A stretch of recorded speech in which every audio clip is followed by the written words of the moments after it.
Cinema பாட்டுக்கெல்லாம் நிறைய நேரத்துல நீங்க தாளம் தட்டாதீங்க. இந்த சினிமா பாடல்களை எல்லாம் ரசிச்சு கேட்காதீங்க.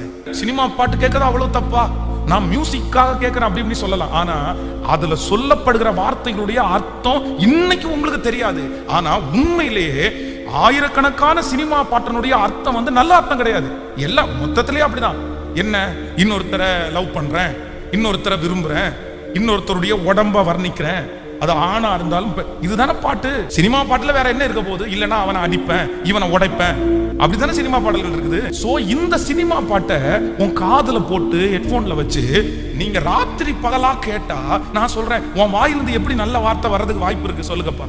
நான் சொல்றேன், உலகத்துல இருக்கிற அழுக்கான காரியங்கள் உங்களுடைய இருதயத்தை கரைப்படுத்திடும். ஒரே நிமிஷத்துல கரைப்படுத்திடும். உங்களால ஏன் பாவத்தை ஜெயிக்க முடியல, ஏன் வார்த்தையை மாற்ற முடியலன்னா, நான் சொல்றேன், நீங்க அப்படிப்பட்ட காரியத்தை நீங்க உள்ள இது பண்ணிட்டீங்க. அதனால ரொம்ப ஜாக்கிரதையா இருங்க.